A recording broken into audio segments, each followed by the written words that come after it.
Hey everybody, we are on a different time, a slightly different format.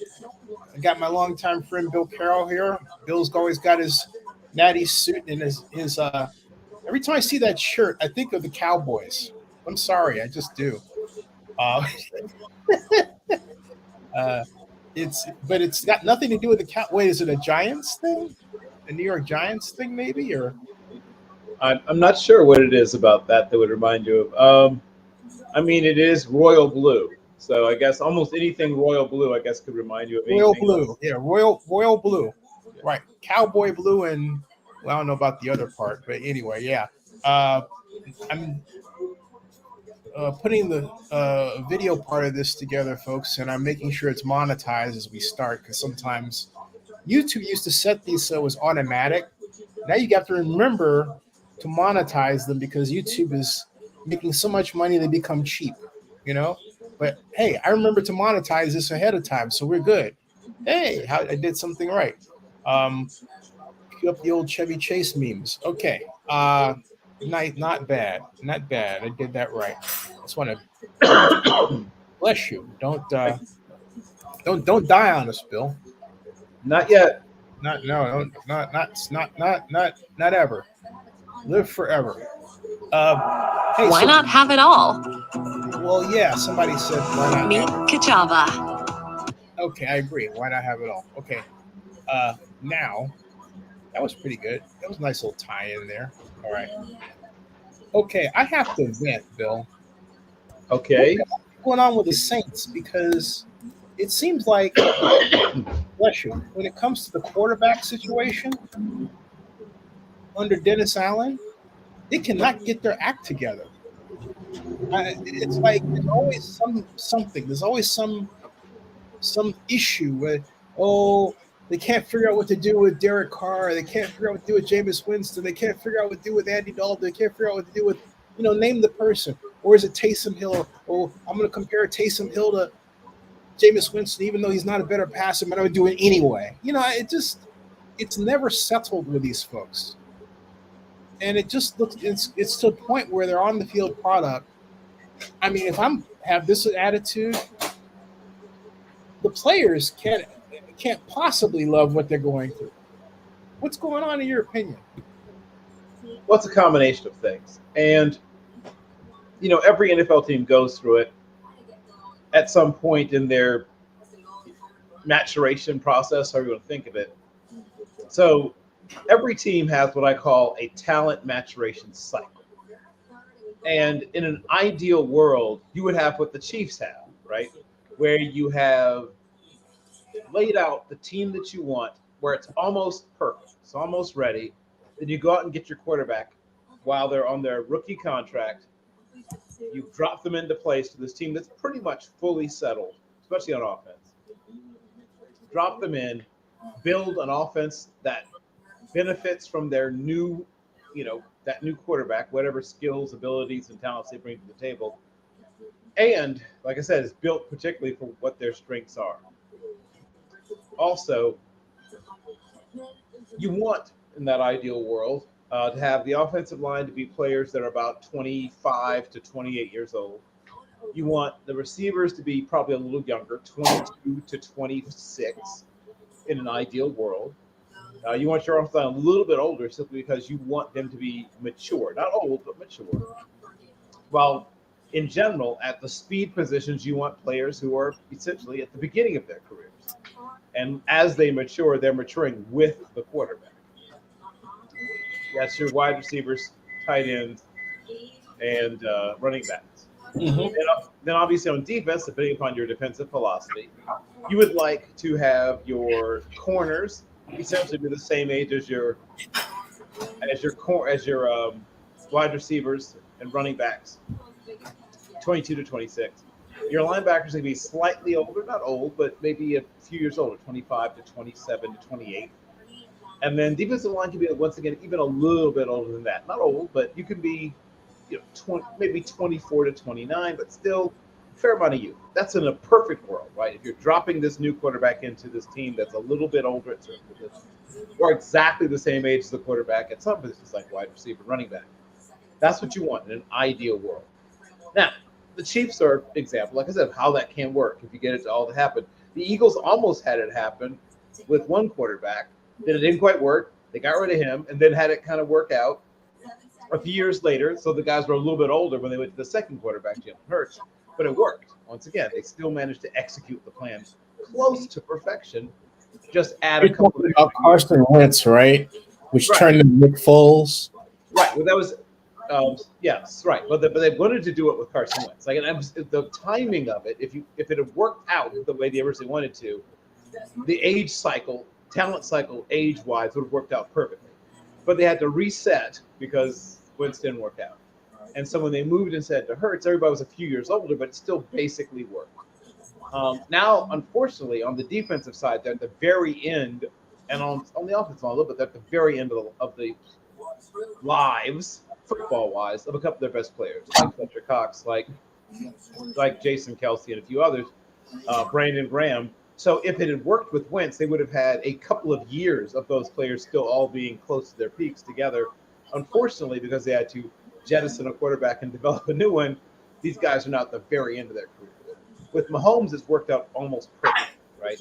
They are reloading and rebuilding at a couple of positions, but mostly that talent cycle has matured at the right age and time.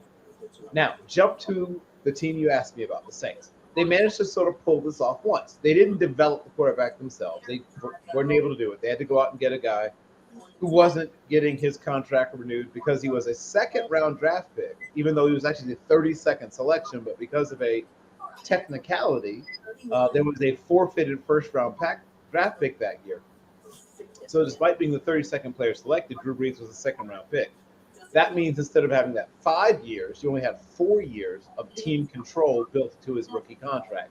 So he became available after 4 years of team control. He became available to Sean Payton, who looked into him and said, "Oh, he is my spirit animal," right? In essence. And of those who saw Sean Payton as a player, and I got to see Sean Payton as a player at Eastern Illinois, led his team to the playoffs in what they called 1AA, now called FCS playoffs. Shout out to my friend Alvin McKinney, who was a guard, I think right guard, who was a friend of mine who played with him at Eastern Illinois. But he even had exactly one start as an NFL quarterback with the replace-a-bears, if you want to call them, whatever you want to call them, during the strike year of '87. So he's 1-0, Sean Payton, as a NFL starter, won his only game. But he saw a player that was so much like himself, and they were very similar guys. A little bit undersized, in fact, in the case of Payton, even more undersized, but smaller, average, below average arm strength, but quick mind, quick feet. And so he already had this person, his own, like I said, spirit animal at quarterback. He built everything around him. And they only got one Super Bowl out of it, but one Super Bowl is more than most teams get. Super Bowl, yeah.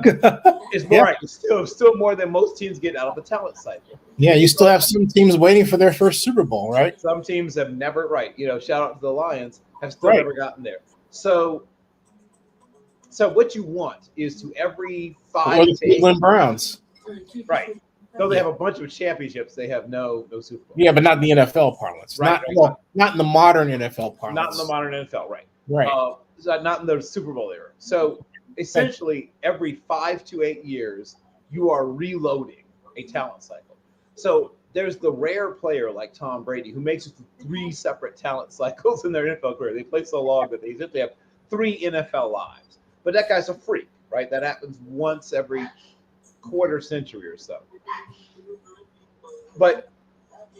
And once again, going back to his early career. So Derek, Dallas, Carr, they tried to do something similar with him in his career prior to this with Oakland/Las Vegas. They built a certain amount of, the problem was they didn't do a good job of acquiring talent around him.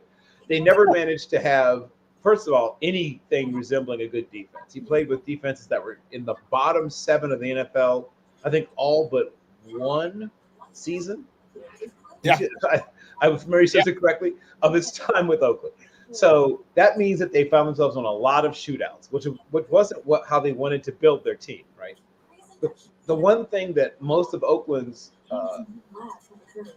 coaching staffs, even though they went through more than one, had in common is they wanted to be a ball control, whether it be through running or through as you like to say, ball control passing. But either way, No, there was ball control passing too, because we had a lot of, well, if you think about Derek Carr had who Derek Carr had as the coaches, right? mhm, Even when he was coming in, you had Dennis Allen and you had Greg Olson right, as an offensive coordinator, who was a ball control passing offensive, uh, aficionado, right, and you get the idea. So yeah, in that era, it wasn't the classic style.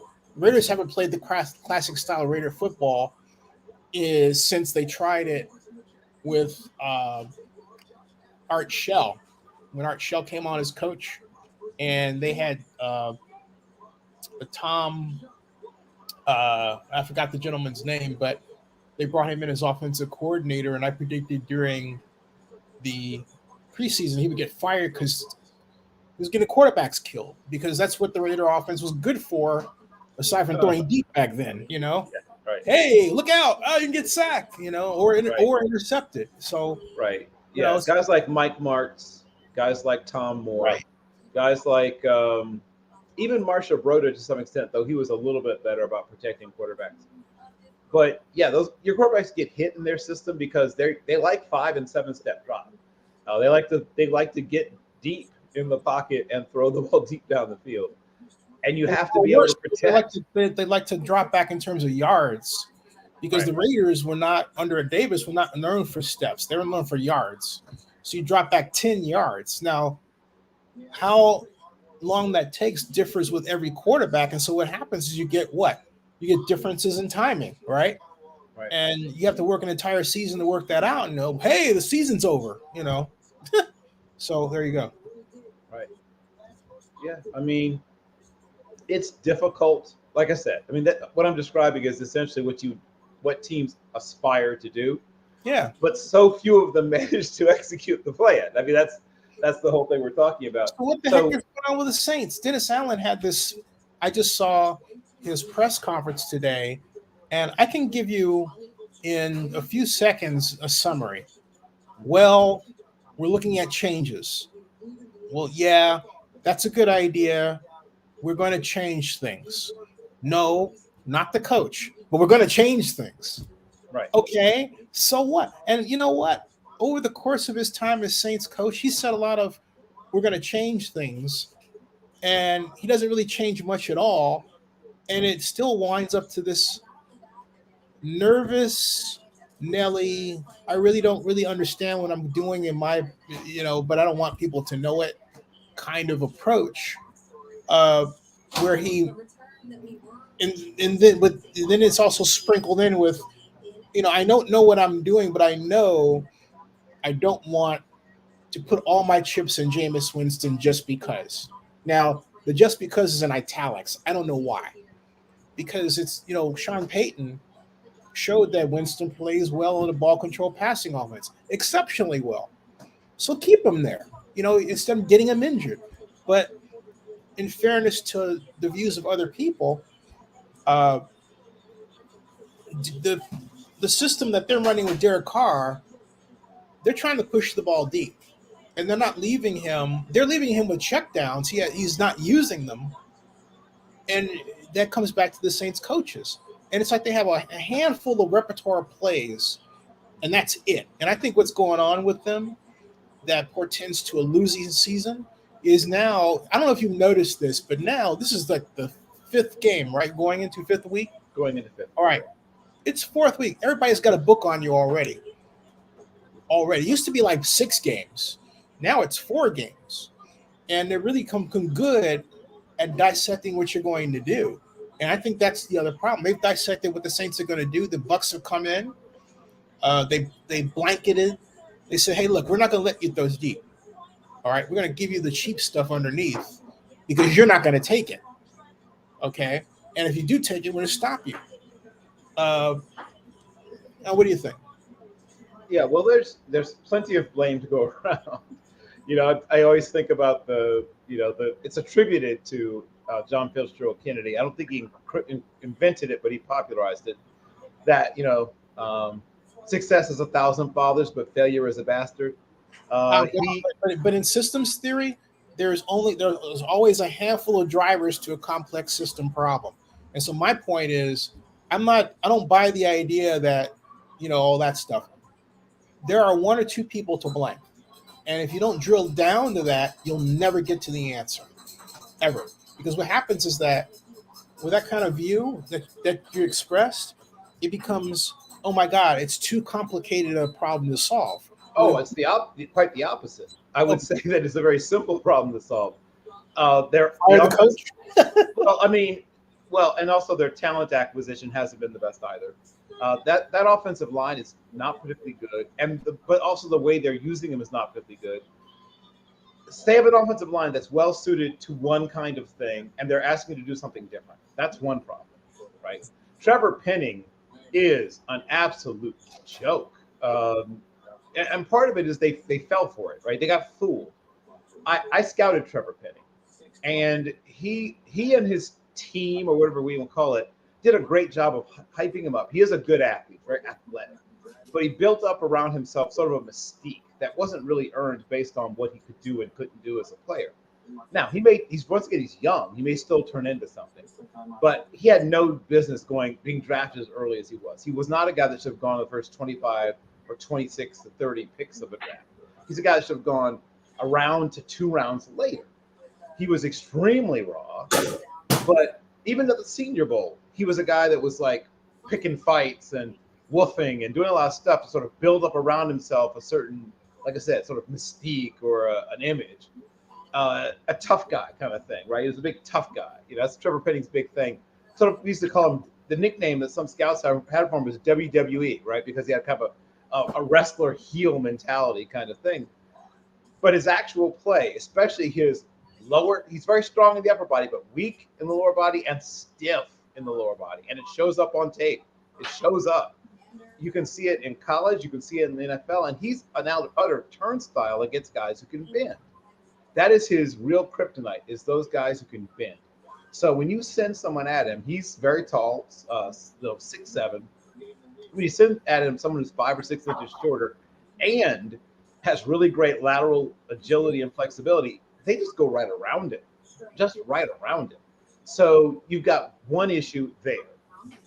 He's good if you get him going forward. He's still a good run blocker, right? That's still his strength, but my God, this kid struggle against really top-level pass rushers, and he probably always will. And some of that isn't fixable just because of his physical limitations. Though he's athletic going forward, he can run, he can jump. Like, he's physically impressive in those situations. But his ability to redirect his body weight at that size, because of his high, he's got those long legs, which get you in trouble when you're playing certain positions because you can't change direction as quickly as someone who's got a lower center of gravity. Like, you like to talk about the physics of the game. The physics of the game is if you're that tall and you have longer than average legs to go with it. The guy's a 36 and a half inch inseam, Zennie. So when someone comes at you who has great lateral agility, you need help. It's like no way around it. You have to help him. They haven't done a good enough job helping him. They've got to tell him, look, just take away the inside. If they beat you the outside, they beat you the outside. We'll get you help. But don't give up inside rush. He gives it up way too often. First thing they teach you, right, is make a guy beat you the long way. And he's been beaten at least, I would say, 5 times per game, whether it's on a sack or a hit on the quarterback every time or not always. But he gives up that inside at least 5 times each game. That's not what you want. Hey, there's also Larry Hurst, I think their offensive guard for the Saints, number 75, 71, 74. And he's the guy that got pushed into Jameis Winston by the Bucks. I didn't get the number of the Bucks defensive end. I have to look at it from another angle. But when they brought Winston in toward the end of the game, with about 2 minutes plus to go, and Winston tried to hit Olave, the Bucks defensive end actually hit Winston before he got the ball off. And it interrupted the flight of the ball. You could actually see it taking off, and then it's kind of petered out, and it got intercepted. If Winston wasn't touched, Olave, that would have been a touchdown to Chris Olave. He was open. And And yet everybody's like, oh, Jameis threw an interception. All this. I'm thinking, can we stop the ignorance at once? It would be nice. But what I took from that is if Bill Walsh were coaching the Saints, a play like that would have been on time. In other words, you take the shotgun snap, 1, 2, 3, and you fire the ball in anticipation of the route the receiver is going to run deep, and you hit them in stride. You're not waiting and anticipating. You're not using your own clock. You're using a clock that's given to you.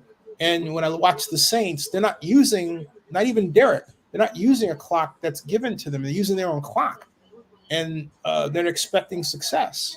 So they got to figure out what kind of passing game they want to have. If they want to have a precision passing game, they need to let go of their offensive coordinator because they're not going to get it from him.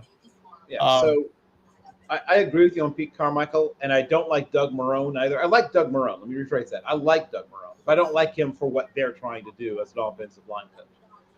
And ironically, the weakest part of their offensive line is the left side of the line, which is usually where most people build the strength of their line. Yeah. So in Trevor Penning, that's what caused Jameis getting hit. The left. Right. That's what I'm pointing out. So Trevor, right. That's what I'm talking about. Trevor Penning, who I just recently talked about, and then Hurst was out there because Andrus Peat was out. But Andrus Peat has a lot of the same problems that Trevor Penning does. So, though he's a better technician, I mean, let me make clear about that. So, Andrus Peat, you may remember his father, Todd Peat. Right? Andrus Peat is a legacy NFL player. His father was an NFL player. But Andrus was drafted as a tackle, and he failed as a tackle. But they kicked him inside the guard, and he, to his credit, worked on his craft, got physically stronger, and actually became a pretty good left guard.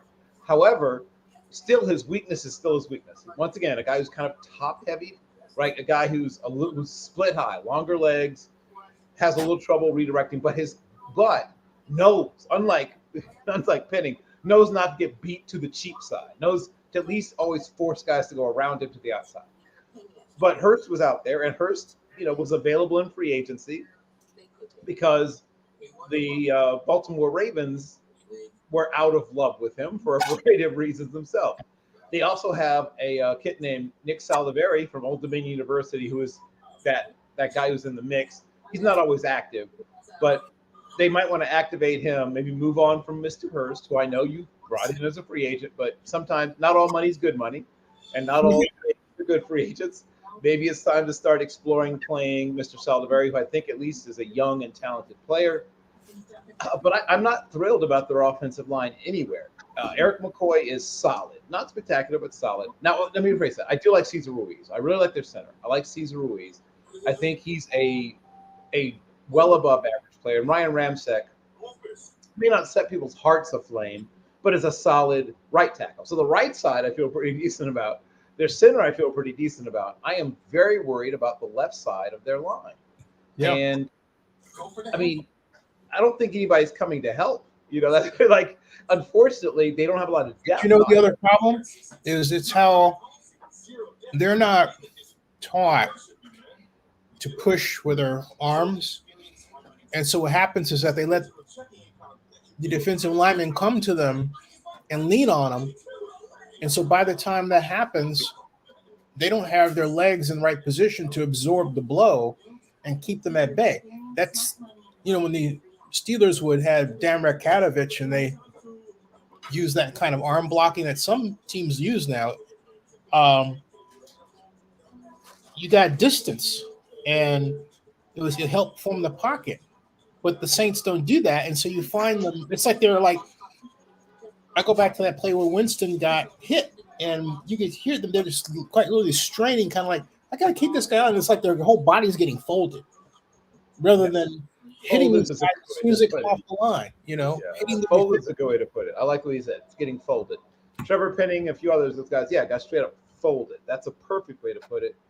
And that's a problem with players that are less flexible because you're less able to redirect. You're less able to react to things. A lot of times people get very much focused on things like arm length and speed and strength, and those things are important.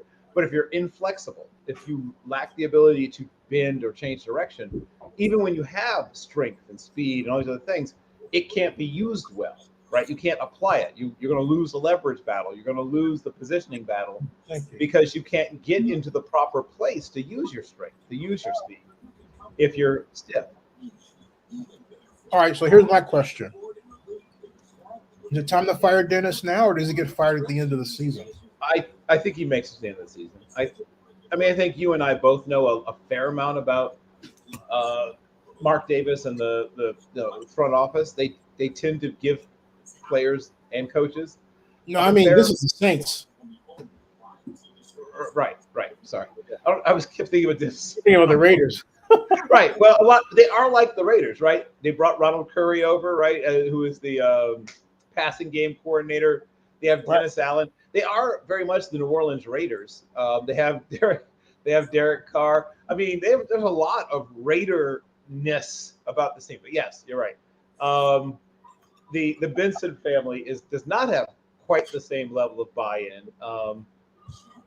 But like I said, you have 3 sacks allowed so far this season by Penning that are definitely his, right? Where you can say, okay, it's definitely his mistake. He let that guy in. He's been penalized, not that much. He's been penalized a little bit. So to his credit, he's not holding a lot when he's getting beaten. But even when the quarterback doesn't get sacked, this quarterback's getting pressured by guys that Penning allows to get into him or through him a lot. You can't do a lot about that now, right? I mean, like I said, it's not really help coming. There's not a lot of ways to fix this at this late juncture. But I would be targeting guys like, Fanashu, the kid from Penn State in this upcoming draft. Like I'd be, even if you hold on to Penning, maybe you kick him over to the right side. Maybe you kick. I don't know. You got one of your best 5 out there, and Penning's probably not going anywhere for a while. They'll probably hold on to him for at least another year, especially since he was, still young and under team control and fairly he's pick number 19. He's not cheap, but he's cost less than a guy you maybe signed in free agency as a vet. So continue to address the offensive line in free agency as well as the draft. But I would definitely move on from Doug Marrone. That's one thing I would do. I think his way of thinking works well if you are a dominant running team and you have other things in place that work for him, the way he tries to teach offensive linemen. The problem the Saints have is they've got to win now. And I mean, I've never heard, we were watching the game, I've never heard the Superdome so quiet. It was like a mausoleum, right? I mean, it was bad. And I think if I were charged with having to come up with something in one day, I would install a series of 5 play action passes out of I formation and 2 running plays. They haven't ran the I much at all, but they don't. The plays that I'm thinking about would be play action dive fakes out of the I to the fullback with a tight end coming in down the middle to get the ball to Jimmy Graham short, like 4 yards, and then having him run. They don't have a play like that. They don't have anything that of a play action variety that allows them to effectively throw up the middle like that. Nothing. So it's, my mom wants us to talk about Monday Night Football, so we'll shift it again. Yeah. So on that note, we will shift gears. Okay. Seahawks versus the Giants. Why do I think, Bill, that the Geno Smith-led Seahawks are going to kill the Giants? Well, I stay away. I tend to stay away from terms like kill, mainly because I don't think people realize how evenly matched even the worst team really is when they take the field against even the best teams. It's not like college. There's not that much difference between the worst and the best teams in the NFL, and the worst teams can beat the best teams. It happens reasonably often at the pro level. The problem that the Giants have, well, they have more than one, but amongst the main problems that the Giants have is so much of their playmaking on offense is put in places that are fairly defensible. And they haven't really managed so far this season to really unlock, speaking of the Raiders, to unlock the potential of Darren Waller. And some of that is Darren Waller, who has not been fully healthy. He's been nicked up. He's a guy that does sometimes get What else is new? I was going to say, as you may already know, struggles sometimes with nagging injuries. That's could be part of the portfolio that you buy when you buy Darren Waller.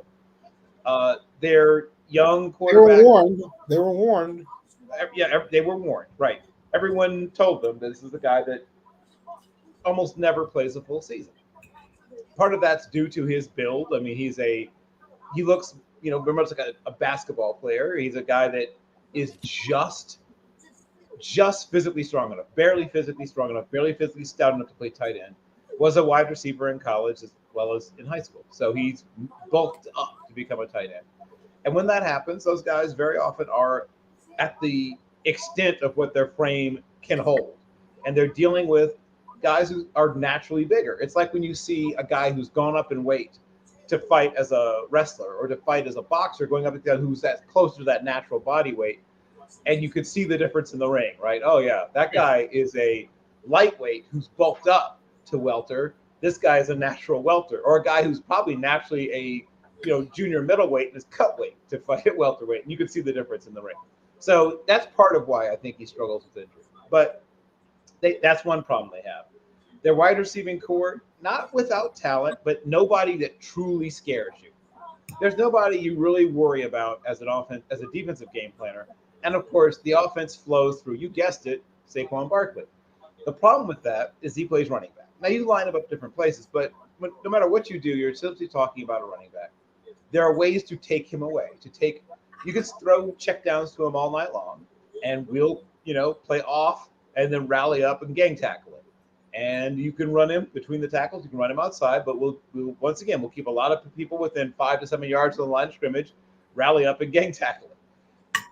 There's just not enough space, both physically and schematically, mentally, emotionally. Pick a thing. They don't have enough space in their offense any. They don't create enough space in their offense for big plays to happen. So they have to have someone basically make a Herculean effort to get a big play. They break 4 tackles. They shake someone. They juke someone. They do something. They hurdle someone. Something extraordinary has to happen to get big plays. When you look at what guys like Andy Reid and guys like Kyle Shanahan and guys like Mike McDaniel do, of course, they do have good players. I want to make it clear that they have good players. They're not doing this with nothing. But right, they take good players. Yeah, you're right. Yeah, all good coaches have good players. Like there's nothing against a great coach with bad players. Just like there's nothing against as great players with terrible coaching. Like the two do work together. But you can maximize the talent that you have if you know how to create space for them. And that's what Shanahan, McDaniel, and Andy Reid and the Andy Reid coaching tree usually are very good at, is making space, creating space. So even if you aren't the world's greatest route runner, and Deebo Samuel is an exciting football player, but he's not the world's greatest route runner, right? Mm-hmm. Right. But he doesn't have to be. I'm putting you in motion. I'm doing this with you. Now, Tyreek Hill actually is a pretty good route runner, but you don't have to be. I'm lining you up the backfield. I'm lining you up the slot. I'm lining you up a tight end. I'm like he's putting. You're in motion. You're in motion. You're in motion this way. You're in short motion. You're in orbit motion. You're in every kind of motion that exists. Because 2 things. One is it means that no one can bump you, right? You get a very fast human being gets a free release off the line because they're moving already. And then 2, the defense does what? It overreacts. You can't help it. It's literally hardwired into our biology to prioritize the thing that's moving. Yeah. You tell them, oh, ignore that. They're trying to tell their bodies to not, but there goes Tyreek Hill. Look at him go. You can't help it. Your eyes are following him. And so the ball's snapped. They pitch it the other way to Devin Shane, who runs 4.34. By the time you realize, oh, wait, I'm taking the cheese. I'm looking in the wrong direction. This incredibly fast human being is going the other way. Okay, so, question for you. What's the score tonight going to be? I think it'll be closer than you think. I do agree the Seahawks should win this game, but I don't think it's going to be a blowout. I think it's probably I'll say 30 to 23. 30 to 23? Who do you think is going to win, Mom? You have a score? Mom says Seattle no score. I say Seattle 35, Giants 10. Oh wow. Okay. Yeah. I have, Yikes. Yes. if I'm wrong, I'm wrong, but No. You could well be right, but that means bad things for them. I mean, the Giants were. Some people got a little too excited by the year the Giants had last year, right? And I tried to explain to people, sort of like Vikings last year. Some things aren't sustainable. Remember how the Vikings won all those very close games last year, but lost a fair number of blowouts? So they yeah, actually, though they had a good record, they had a negative points differential against them. Like they allowed more points than they scored last year. And I said to people, like that's an easy one. When they say, choose the teams that were playoff teams last year that won't be playoff teams this year, the Vikings were obvious to me. I said the Giants and Vikings were easy. Those two teams, there's no way that they'll be playoff teams again. I thought the Bengals might struggle to be as good last year as they were this year, and they have struggled even more than I thought. I thought the Buffalo Bills would be a playoff team, but they'd be a wild card team. And they so far, overpaid for Joe Burrow. well, it's not so much. I mean, that's just paying what the current cost of freight is on top level quarterbacks. The next guy will get more money. That's how I'd it let him works. sit out. I think their main issue is once again really bad allocation of both talent and money on the offensive line. I Their would offensive have taken a hard line with him because he's been injured, right? That year where he was out with a leg. Yeah, but once again because they're terrible offensive line. But And yes, projecting forward from a perspective of body injury, he's becoming a China doll. So I'm not going to, instead to make him the highest paid quarter player in NFL history. And I'm thinking it's the nuttiest thing I've ever seen. I would say the nuttier thing is keep drafting top, great wide receivers and saying, hey, we're just going to outscore teams. That works until your quarterback gets hurt. Why is your quarterback getting hurt? Because your offensive line is bad. So if they go ahead. I'm sorry. Go ahead. I'll just finish up real quick. If they draft Penei Sewell, that means they have 2 great wide receivers instead of 3 great wide receivers. Right. But they have a top-level young left tackle who's on the ascent. That means your quarterback isn't taking all these hits. Then it really makes sense to pay him because he's going to stay healthy longer. If your plan is to just keep drafting offensive skill talent and hope you can find a cheaper free agent, offensive lineman to plug in, I don't like that plan, Zennie. I don't like it at all. And he's getting hit. He's getting harassed. Even when he doesn't get hit, he's running for his life a lot. The issue isn't Joe Lee Burrow. The issue is that offensive line. It's one of the worst offensive lines in football. Well, it might be, though. Here's my take is this. When I hear somebody say bad offensive line, the first thing I think is, okay, is he dropping back and the line's not holding their blocks, and so the defenders are getting to the quarterback faster than we would like. Because then you have to ask the question: wait a minute, are your pass patterns too long considering what you're able to get? Because there's this old idea, well, you have to be able to hold out the line, and it's kind of an idea based on machismo, right? It's got nothing to do with physics. Whereas I'm thinking, all right, stopwatch. How much time do I really have? And I'm very little, yeah. Right. But you know what though? Fine. That is going to govern how I design my offense. I'm not going to wait to the next draft. I'm saying, look, this is an engineering problem. I got to fix this right now, and I can't fix it with personnel. I got to fix it with math. That's what I'm saying. And they don't do that. So yeah, I get what you're saying. As far as the Giants are concerned, I don't know who the Giants are. They have no identity. They don't play like the Giants. They play like some organization that is trying to be a passing team all the time that's got no running game. And I'm sorry, there's a certain attitude that some teams are known for that if you take that attitude, it also is the reason they have championships and wins. And one of those teams is the Giants. The Giants are always known for hard-nosed running and stout defense, right? There's no hard-nosed running anymore. And I don't think, correct me if I'm wrong, I don't think football's changed so much that running doesn't matter. Well, some people begin to think maybe it doesn't. But I think you answered your own question. They do have an offensive identity. The identity is a young man named Saquon Barkley. But unfortunately, if they can't get him loose, if they can't get him going, there's no counterpunch, right? They don't have another thing, a thing to go with if that isn't working. Mm-hmm. If Saquon Barkley gets going, if he gives you 4 or 5 big runs and 2 or 3 big plays in the passing game, now everything else works. Everything's predicated on him. If he doesn't work, if he doesn't happen, whether it be due to injury or just the defense figuring out how to stymie him, you don't have an answer to you don't have an adjustment to that adjustment. And that's been their issue. That's their offensive woes in a nutshell. I don't like their secondary on defense. They've moved on from some really good players that I thought they should have tried to hold on to. They don't have enough pass rush to satisfy me. They're good on decent on the interior of their defense and weak on the edges of their defense. Both in terms of really every part of their defense is better in the middle than on the outside. I like their safeties slightly better than their corners. I like their inside linebacker players better than their outside linebacker players. I like their interior defensive line players better than their outside defensive line players. So as long as people just want to go up the gut against you, you're going to hold up okay. But when people get to the edges against them, they've given up a lot of big plays on the edges of their defense. And that, once again, I don't think it's going to change unless they change something dramatically.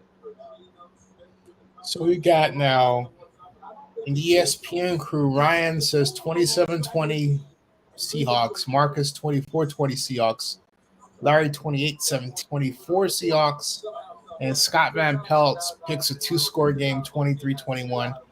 I say 30-10. Oh, okay. So you changed your score from the last one you gave, the 20. I think it was 25. I said 30. 35. You said 35 originally. It's 35-10. Just a few I moments meant ago. 30-10. I meant 30-10. So okay, so you've come down 5 points. Okay, got it. That came down 5 points. Yeah. Probably wise. Because I just believe it's going to be a blowout, and part of me will be ecstatic when it happens because the Giants need to be overhauled now. Just right now. Before we close out, and we'll do the predictions later in the week for the rest of the week. Well, let's just have fun with one prediction coming up next week. Okay. And that's since I'm talking about the Saints and the Patriots. Oh boy. Okay. Yeah. I think my mom said it for me. The Patriots are going to win. I agree, Mom. The Patriots are going to beat the Saints. Clean sweep. I agree as well. Clean sweep. I think it's a bounce back game for the Patriots. I think the Patriots established their running game, which they're another team that needs to run the football. I think that they use kind of their little two-back system they've been using a fair amount to great effort. I think their tight ends also get off. I think that both Mike Gesicki and Hunter Henry have more than 30 yards receiving. I think Hunter Henry is at least 55 or so yards receiving, and I'm going to throw in a touchdown for flavor. I think Gesicki gets at least 2, maybe you only get maybe a couple of targets, but gets deep up the seam on at least one of them and has over 30 yards receiving. I think that they will use their running backs both in the running and passing game, and they'll get a lot out of that. And I think maybe Kendrick Bourne has at least one big play in him for maybe 88 yards total and 1 touchdown. But they spread it around. A lot. I think a lot of people get touches, and they take advantage of some of the, like I said, the aforementioned weaknesses we talked about of the Saints. Yeah, if the Bucks, I just saw the statistic where the Buccaneers were 61% against man coverage. The Saints played, and it's going to be a different game against versus the Patriots, and but Patriots spread you out.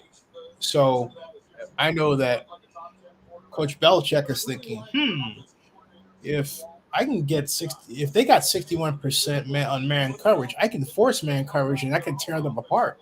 Yep. And that's exactly what's going to happen. 4 wide receivers, 5 wide receivers. Oh boy, it's going to be a spread formation fest. Right. But a lot of that's going to be spread. But watch out for a lot to be spread to run. I think they're going to do a lot of that in order to set up easier, lighter boxes for some easier blocking assignments. And against a light box, now you get a big-bodied human being, whether it be a tight end or an offensive lineman, in space, blocking a smaller human being, like a small linebacker or a safety. And then you get one person to miss in space on a running back. Now you've turned, a play that's blocked up to get 3 to 8 yards, now is getting 20 yards. And I just feel like the Saints are going to get worn down. It'll be close early, and then I think the Patriots pull away at the end. So at what point do they pull Derek Carr and bring in Jameis Winston? Well, I think it just comes down to health. I mean, if Carr's healthy enough to go, it'll be Derek Carr. Regardless of his performance. Well, his performance hasn't exactly been poor. I think that their main issue, one is their yards per pass attempt is horrifically low already. So they're dinking and dunking already quite a bit. They're not getting a lot of deep shots. And there's both structural and talent reasons for that we've discussed. But actually, they had the deep shots they took, they missed. Right. That's what I should have said. Yeah. They aren't hitting on deep shots. Right. They're not hitting. Right. They're hitting on them. Their yards per attempt and adjusted yards per attempt are both in the bottom few. Like I think they're at 5.3 or something. And the average in the league is something like 7.3 or 7.4. So and the reason why their yards per attempt are so low is play design. They are in love with a stupid. Oh, it drives me nuts. It's a play from college where you have this tight slot and you're throwing to the flanker in the tight slot, thinking that the up receiver will be the blocker for him. And there's so many teams that are hip to that I'm waiting for one to pick it off and return that pass the other way. Sure. Because that almost happened when the Saints faced yesterday when the Saints faced the Buccaneers. And Derek quite literally, you came that close to doing that. And I remember thinking, I want to get my hands on the person who put that play in the play, but they're running it preseason with only once did it have a promising result. The rest of the time, it was consistently getting flattened. And you would think somebody would look at film and say, hey, you know what? This thing's not working. Maybe we should not run it. You know what I mean? But they've been running it. And if it's not that, the one play they didn't run, and I'm happy they didn't run, was one that they got from the Raiders in Gruden, where it comes out of a shotgun and split formation, split backs, but you got a crossback and the other one, and they're going in different parts of the flat, and you throw to this guy. That play has never worked. It's one of those things where they drew it up on the whiteboard, and they thought, oh, this is going to work. Didn't simulate it, and they were in love with the idea that it could work, and it didn't work at the Coliseum. It didn't work in preseason. It didn't, it barely worked well in training camp. So again, their problem, the Saints, is that it's the way that they're throwing short. Like, for example, the plays I said I would install that involved fakes to the up back and the I formation, passes to the tight end. Again, the Saints have nothing like that.